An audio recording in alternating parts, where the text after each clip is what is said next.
ይሄ ግን ለኔ ህይወቴ ነው ፈረጃ። በጣም ኢቭን እያንዳንዷ ጉርሻዬ በቃ ታሳቅቀኝ ጀመር። ሰይፍዬ በጣም ከባድ ጊዜ ነበር እውነት። እንዴ ይሄን ቀን ደርሶ እዚህ ጋር ቁጭ አልኩኝ እውነት። አይዞ ለሙያው ሲሉ እስከምን ይጓዛሉ። ሄኖክ ወንድሙ ግን መልኩንም ጤናውንም ለጥበብ ሰጥቷል። 7.3 ሚሊዮን ብር የ3 ዓመት ተኩል እጅግ አሳዛኝ ትግል። አንድ ሰው ለጥበብ የከፈለው መራራ ዋጋ። አርቲስት ሄኖክ ወንድሙ በፈረጃ ፊልሙ የኢትዮጵያን ሲኒማ አቅጣጫ ቀይሯል። ከገንዘብ እጥረት እስከ አካላዊ ጉዳት።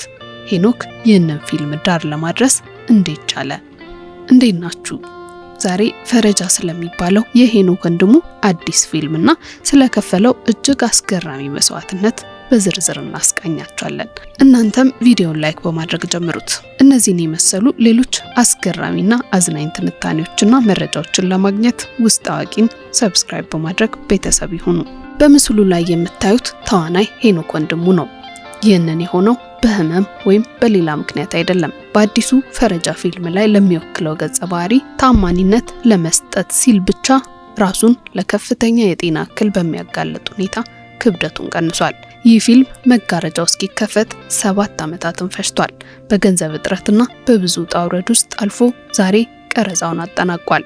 ሄኖክ ለጥበብ የከፈለው ዋጋ እውነተኛ የጥበብ ሰው መሆኑን ያስመሰከረበትም ነው። ህይወትን በትግል ለሚኖሩ የአዲስ አበባ ልጆች ማሳያ የሆነው የፍልውሃው ሄኖክ ወንድሙ በአምባሳደር ሲኒማ ትኬቶችን ከመሸጥ ጀምሮ የጥበብ መንገዱ እጅግ አስገራሚ ነው። ከሰሞኑ ደግሞ በአዲሱ ፊልምና በአካላዊ ለውጡ ከምንጊዜውም በላይ መነጋገሪያ ሆኗል። አርቲስት ሄኖክ ወንድሙና ፈረጃ የተሰኘው ፊልሙ ላለፉት 3 ዓመታት በኢትዮጵያ ፊልም ኢንዱስትሪ ውስጥ ትልቅ መነጋገሪያ ሆነው ሰንብተዋል። ሄኖክ ወንድሙ ይህንን ፊልም በኢትዮጵያ ፊልም ታሪክ ውስጥ የመጀመሪያ በሆነ መንገድ የፊልም ወዳዱን ማህበረሰብ እያንዳንዳቸውን 5 ብር በማዋጣት እንዲሰራ አቅዶ ነበር። ለዚህ ፊልም ስራ ህዝቡ ባሳየው ድጋፍ ወደ 3.2 ሚሊዮን ብር አካባቢ ተሰባስቦ ነበር። ይሁን እንጂ ፊልሙ ሙሉ በሙሉ ሰርቶ ለመጨረስ ይህ ገንዘብ በቂ ሳይሆን ቀርቷል። በዚህ ጉዳይ ሄኖክ በአንድ ወቅት በሰጠው ቃለ መጠይቅ የበርካታ ባለሀብቶችን ደጅ መጥናቱን ይናገራል። ይሁን እንጂ ብዙ ደስተኛ ለመሆኑን በመግለጽ በባለሀብቶች ተሰብሮ የነበረውን ልቤን አንድ ሊስትሮ ጠግኖታል በማለት እንዴት ከፍተኛ ርብርብ እንደተደረገለትም ተናግሯል። ሄኖክ ፊልሙን ዳር ለማድረስ የከፈለው ዋጋ ብዙዎችን ያስደነገጠና ለሙያ ያለውን ጥልቅ ፍቅርም የሚያሳይ ነው።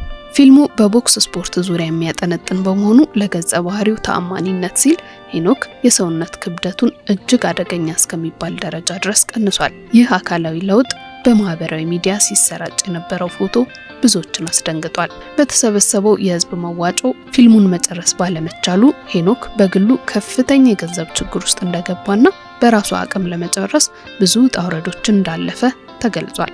ፊልሙ በተባለው ጊዜ ባለመጠናቀቁ ምክንያት ከብዙ የፊልም ወዳጆች የተለያዩ ትችቶችና ጥያቄዎችም ይቀርቡበት ነበር። እሱ ግን ይህንን ሁሉ ችግር አልፎ ለስኬት መድረሱ ትልቅ አርአያነት እንደሆነም ተናግሯል። የፈረጃ ፊልም ስራ ሂደት በአሁኑ ወቅት በኢትዮጵያ የኪነ ጥበብ ማህበረሰብ ውስጥ ትልቅ መነጋገሪያ የሆነው ለተመልካች ከሚታየው ተራ ፊልም ስራ በላይ የሄኖክ ወንድሙን የ3 ዓመት ተኩል የጽናት የትግልና የላቀ መስዋዕትነት ታሪክ የያዘ በመሆኑ ነው። ፊልሙ ከጀመረ እስካሁን ያለው ሂደት 3 ዓመት ከ5 ወር እንደሆነ ሄኖክ በቃለ መጠይቅ ገልጿል። ብዙዎች ፊልሙ ለምን እንደዘገየም ሲጠይቁ ነበር። ሄኖክ እንደገለጸው ከሆነ በኢትዮጵያ ሲኒማ ውስጥ ብዙ ጊዜ ፊልሞች ተሰርተው ሲወጡ 5 እና 6 ዓመት ሊፈጁ ይችላሉ። ነገር ግን የፈረጃ ጉዳይ የተለየ ነው የሆነው።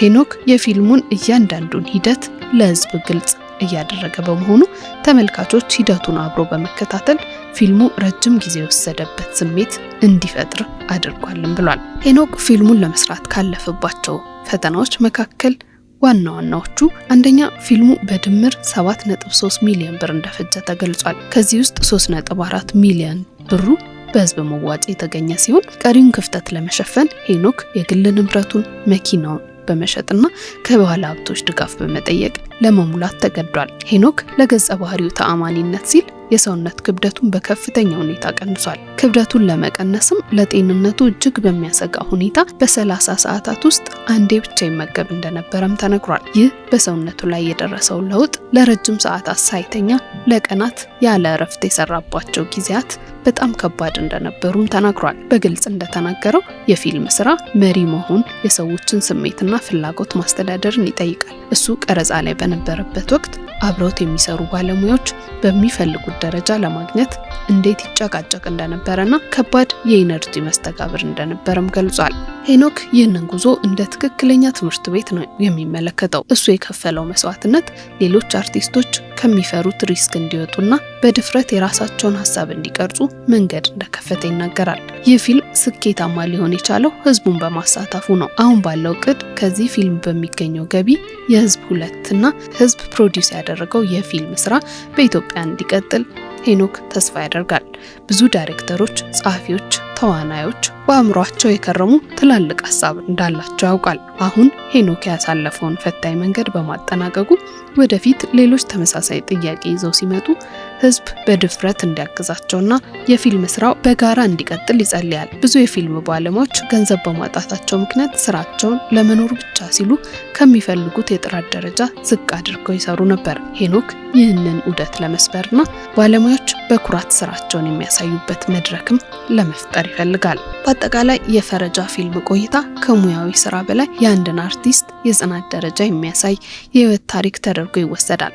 በአሁኑ ሰዓት ፊልሙ በፖስት ፕሮዳክሽን ሂደት ላይ በመሆኑ ተመልካቾች በጉጉት የፊልሙን መውጣት እየተጠባበቁ ይገኛሉ። አርቲስት ሄኖክ ወንድሙ በይፋ እንዳረጋገጠው የፊልሙ ዋና የቦክስ ስፖርት ትዕይንቶችን ጨምሮ ሁሉም የቀረጻ ስራዎች ተጠናቀዋል። የመጨረሻዎቹ የቀረጻ ስራዎች የተካሄዱት ባለፈው መጋቢትና ሚያዝያ ወራት ሲሆን በተለያዩ የከተማ ክፍሎች ለምሳሌ ጥቁር አንበሳ፣ በሳይንስ ሙዚየም አካባቢና በራስ ኃይሉ ስፖርት አዳራሽ ሲካሄዱ እንደነበረ ተገልጿል። የፊልም አድናቂዎች በቦታው ተገኝተው ቀረጻው ላይ እንዲገኙም ሄኖክ በፌስቡክ ገጹ መጥራቱ ይታወሳል። በአሁኑ ሰዓት የተቀረጹ ምስሎች እየተጣሩ፣ ድምጽ እየተስተካከለ፣ የሙዚቃና የቴክኒክ ስራዎች እየተከናወኑበት ያለበት ወሳኝ ወቅት ላይ ነው። ሄኖክ ራሱ ፊልሙን በቅርብ ለመጨረስ ሌት ተቀን እየሰራ እንደሆነም ገልጿል። ምንም እንኳን የተወሰነ ቀን ባይጠቀስም ሄኖክ ወንድሙ ፊልሙ በቅርቡ ለህዝብ እይታ ይበቃል ብሏል። የፊልም ለእይታ ሲቀርብ ተመልካቾች የ3 ዓመታትን የጽናት ታሪኩን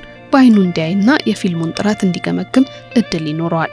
የፊልሙ መጠናቀቅ ተከትሎ ሄኖክ ቀጣይ እቅዶቹንም ተናግሯል። ፊልሙን ዳር ለማድረስ የነበረው ከፍተኛ የስነ ልቦናና አካላዊ ጫና ምክንያት አሁን የፊልሙ መጠናቀቅ ለሱ እፎይታን ሰጥቶታል። ሙሉ ትኩረቱን ፊልሙን ጥራት ባለው መልኩ አጠናቆ ለአድናቂዎቹ በማድረስ ላይ አድርጓል። ፈረጃ ፊልም አሁን ከቀረጻው ምዕራፍ አልፎ የቴክኒክ ስራዎቹን በማጠናቀቅ ላይ ያለ፣ ህዝቡ በጉጉት የሚጠብቀውና በኢትዮጵያ ሲኒማ ውስጥ የህዝብ ፕሮዳክሽን የሚባለውን አዲስ አዝማሚያ የጀመረ ትልቅ ስራ ነው። ሄኖክ ፈረጃን የጀመረበት ዋናው መንገድ የህዝብ ፊልም ወይም ፐብሊክ ፈንድድ ፊልም ነው። የሱ የወደፊት እቅድ ይህንን ሞዴል በኢትዮጵያ ውስጥ እንደ አዲስ የፊልም ስራ አማራጭ አጠናክሮ መቀጠል ነው። ዋናው እቅዱ ፈረጃን ለተመልካቾች አድርሶ የህዝብን ፍርድ ማየት ነው።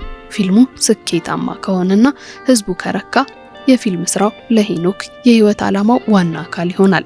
ምናልባትም እስኪሞት ድረስ 50 ወይም 60 የፊልም ስራዎችን በዚሁ በህዝብ ተሳትፎ ስልት መስራት እንደሚፈልግ ተናግሯል። ይህም ጥልቅ የሆነ ቁርጠኝነቱን ያሳያል። ምንም እንኳን ከዚህ በኋላ እጅግ ትላልቅ እቅዶች ቢኖሩትም ለጊዜው ግን ለረጅም ጊዜ እንቅልፍ በመከልከሉና ከፍተኛ የስራ ጫና ውስጥ በመቆየቱ ፊልሙን አጠናቆ ለመጀመሪያ ጊዜ ሰላማዊ እንቅልፍ መተኛትም እንደሚፈልግ ተናግሯል። ሄኖክ ፈረጃ የነግሩም ኤርሚያስን ፈለግ በመከተል ሜትድ አክቲንግ የሚባለውን የትወና አይነት በመተግበሩ ከብዙዎች አድናቆት እየተቸረው ነው።